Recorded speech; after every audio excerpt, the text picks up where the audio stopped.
Hi students, welcome back to Smarter Everyday Over Learning. Dear students, today's our class is from chemical bonding and the molecular structure, the strength of sigma bond and pi bond.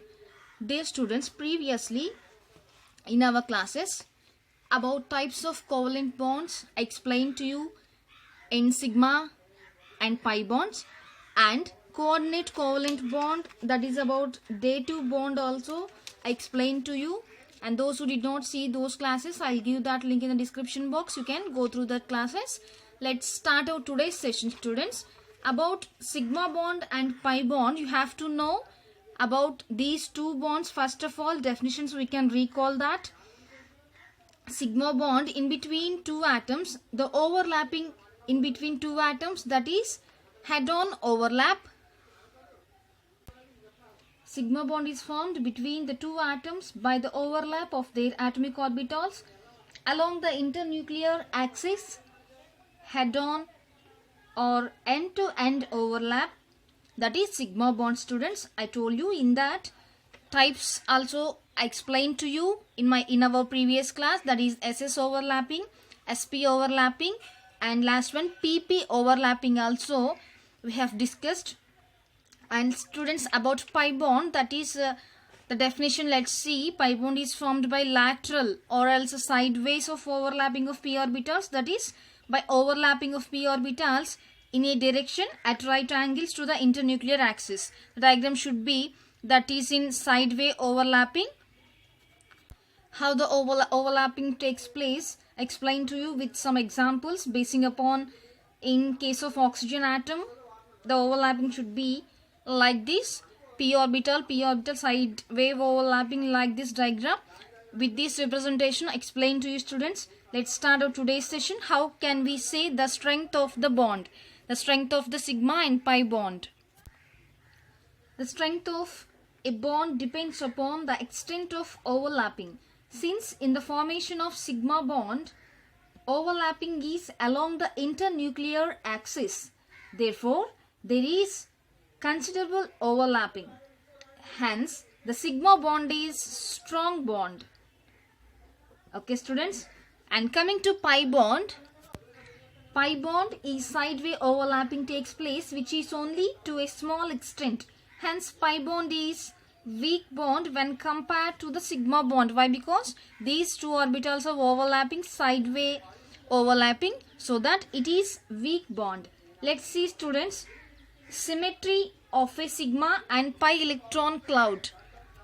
Dear students, symmetry of sigma and pi electron clouds. Another important aspect about sigma and pi bonds, that whereas in case of sigma bond, the electron cloud is symmetrical. Okay, and in case of pi bond, it is unsymmetrical. This is symmetrical and pi bond is unsymmetrical, being more concentrated about the below plane of the atomic nuclei. Let's see. By using the appropriate signs for the wave functions of the atomic orbitals, the overlapping can be a positive or negative or zero overlap. Let's see how it should be. Positive overlap and negative overlap. And this is, we can also call it as depiction of positive, negative and zero overlapping. Let's see. S orbital and pz orbital along the z axis, and these are having positive and negative signs here, and s orbital has positive sign here. And this is when the overlapping takes place in between these two, one s orbital which is having positive sign and p orbital which is having positive and negative sign. But here overlapping takes place in between these two positive signs. This is called as positive overlap. Then students, if you see the negative overlap of these orbitals, we can write it like this, and this is having positive. And if you draw the p orbital, this is pz orbital along the z axis, and here negative sign and here positive sign. This is s orbital, and if this overlapping takes place in between one s orbital which is having and the negative sign of this p orbital, the negative sign of this one lobe. Here the positive sign of another lobe. These two are called lobe, students, LOBE, and this overlapping is known as negative overlapping. Let's see another example for the positive overlap. I should draw the diagram like this. For suppose this is one p orbital having the signs of negative and positive here, and the another p orbital is going to overlap here, which is having here plus and minus signs. This is pz orbital and this also pz orbital, z axis. And see here students, the overlapping takes place in between these two pz and pz orbitals, positive signs. These two are positive signs only overlapping. This is positive overlapping. Let's see another one, negative overlapping, which are pz and pz orbitals along the z axis, having here minus sign and here plus and here minus and positive. So here overlapping takes place in between one positive lobe and negative lobe. This is known as negative overlap. Okay. Another example of positive overlap here, in between one px orbital and in another px orbital, which are having plus, positive and negative signs of lobes.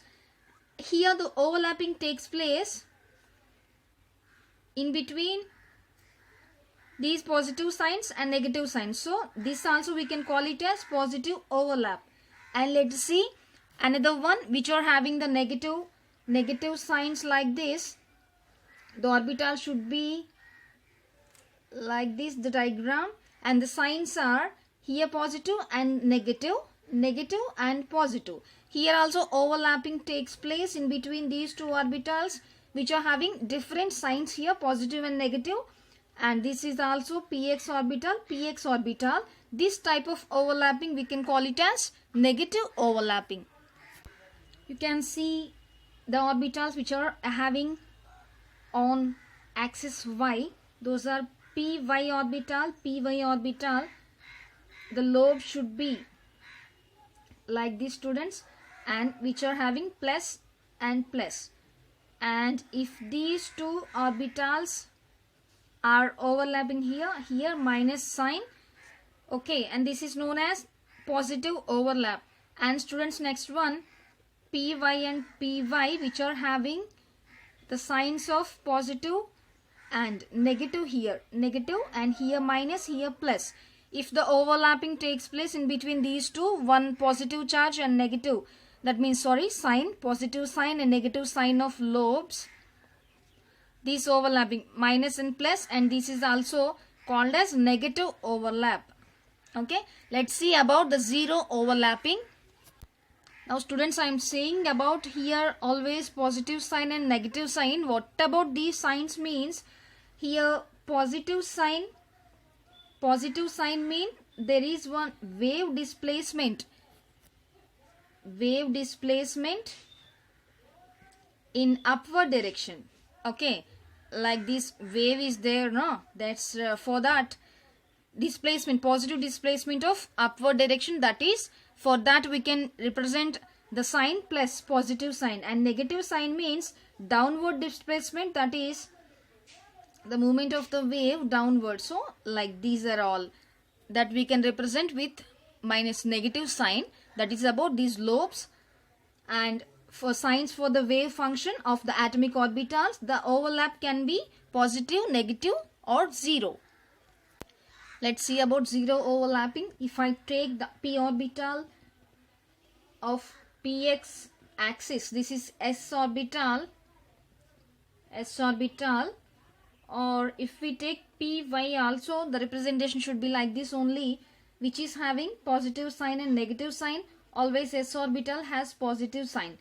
Here there is no overlapping of these two orbitals, then we can say that this is belongs to zero overlapping. And students, for this, the next one is, if you see one orbital on along the x-axis, that is px orbital, and another one belongs to py Another one belongs to y-axis, that is py orbital here.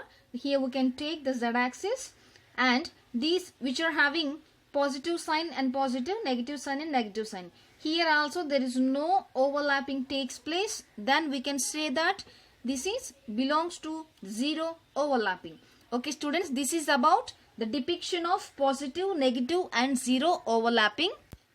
Number of examples I have explained to you, and basing upon this depiction we can say like this: the overlapping takes place in between the signs of the overlaps of the orbitals. We can say the positive and negative and the zero overlapping. Let's start the comparison of sigma and pi bonds. Some important points, and that means difference between sigma and pi bonds, I'll explain to you. As I said previously, the comparison of sigma and pi bond. Let's see about sigma bond. The first point what we have to discuss: the bond is formed by overlapping of orbitals along their internuclear axis. Okay, and this is, we can call it as end-to-end overlap. Okay students, end-to-end overlap. And coming to pi bond, the first point about pi bond: this bond is formed by sideway overlapping of orbitals. This is, we can call it as lateral overlapping. Okay, like this you can see in this picture, the pi bond can be formed by sideway overlapping, also call it as lateral overlapping. And students, about the sigma bond, along the internuclear axis the orbitals can get overlapping. This is about the first point. In sigma bond, this bond is formed by overlapping between ss orbital and sp orbital or pp orbital. Already I have explained to you that in my previous one, types of overlapping in sigma bond, that is ss and sp and pp. And coming to pi bond, the second one is, this is formed by overlapping of only pp orbitals. You should remember this one. Sigma bond can be formed in between ss, sp and pp, and pi bond can be formed in between only pp orbitals. Let's see the third one.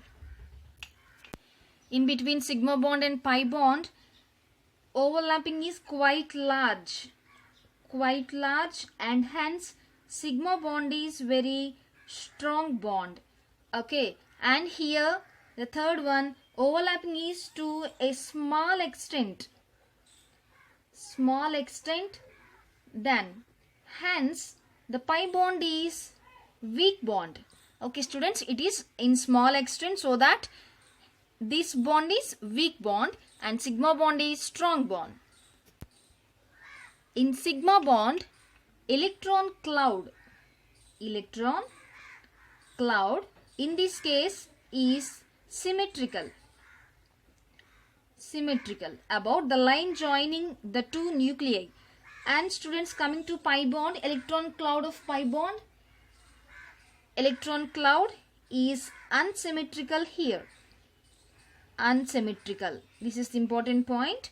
And let us see number 5. Sigma bond consists of only one electron cloud, symmetrical but the internuclear axis.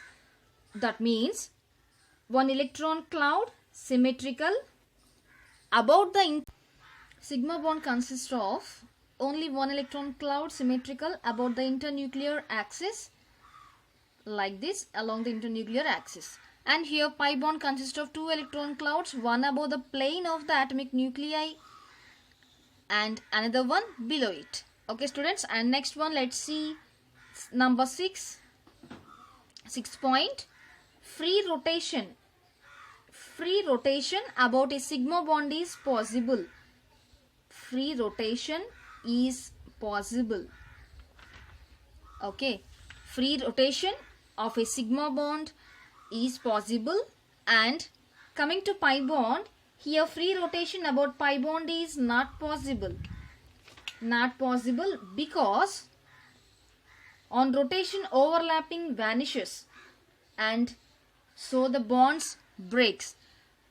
Here students, on rotation overlapping of like this two orbitals, it is not possible while rotation. So in pi bond there is no rotation.